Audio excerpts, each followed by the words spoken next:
Sophie, thank you. Coming up on BBC London tonight, Bobby's on. Will uniformed officers be welcomed at Pride this weekend? Also on the programme, the Mayor is... Hello, very warm welcome to the programme. I'm Samantha Simmonds. First tonight, trying to rebuild trust with the public. That's a priority for the Met right now, including among London's LGBTQ+ community. Well, tomorrow we'll see hundreds of thousands of people take to the capital streets for the annual Pride celebration. But following a rise in homophobic and transphobic hate crime and a report that criticised the force as institutionally homophobic just a few months ago, do the Met's promises to reform go far enough? Here's our Home Affairs correspondent, Sonia Jessup. And staying with Pride, coming up later on in the programme.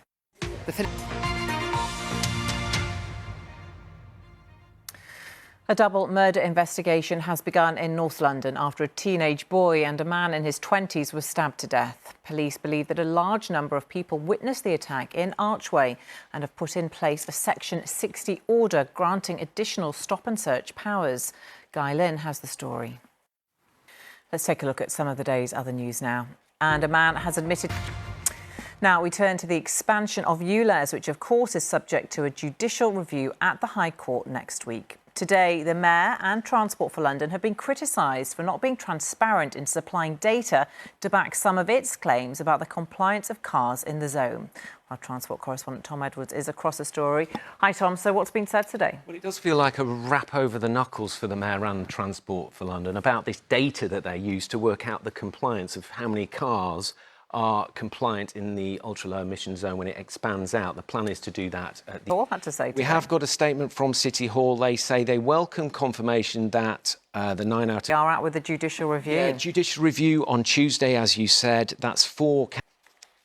Well, we've been assessing all of the different claims being made about ULEZ, and you can find the articles to see for yourself on our website or type ULEZ examined into the search bar. That's at bbc.co.uk/London. Lots more to come, including... Hi guys, my name's Ridge Holland and I'm going to be telling you... Now, when it comes to gardens, there are hundreds dotted across the capital's rooftops. But how about one underground? Well, London's newest green space is 50 metres below us. It's all part of the so-called super sewer, paid for by Thames Water customers. But with the company's finances under pressure, will the tunnel ever actually open? Wendy Hurrell has been finding out.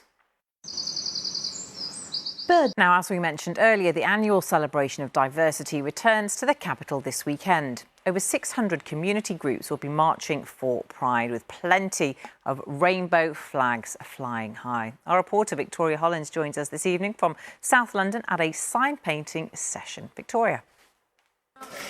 You can see that. Victoria, thank you. Certainly going to be busy here in central London tomorrow.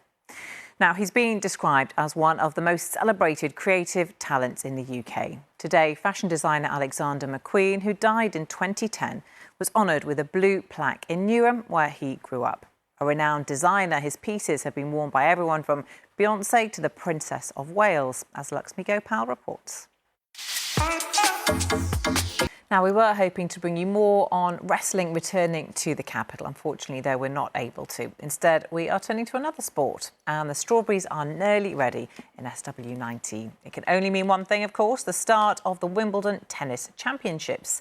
In 3 days, all eyes will be on the players taking to the courts in southwest London, including Londoner Andy Lapthrome.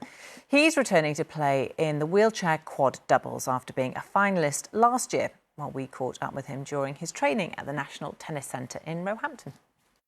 Time for a check on the weather now, and Darren is here. Darren, how's it looking for the weather in SW19 next week then? Yeah, what you don't want in the first week of Wimbledon in particular is a lot of rain, because there's so many matches, of course, and it's looking OK, actually. We're going to have a look at that later on in the broadcast, but let's head into the... Fingers crossed, Darren, thank you.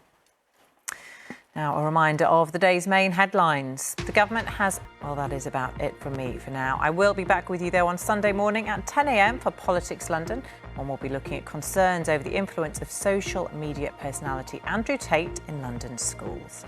In the meantime, Victoria will be here later on with our 10:30 programme. For now, from all of us, have a very good evening.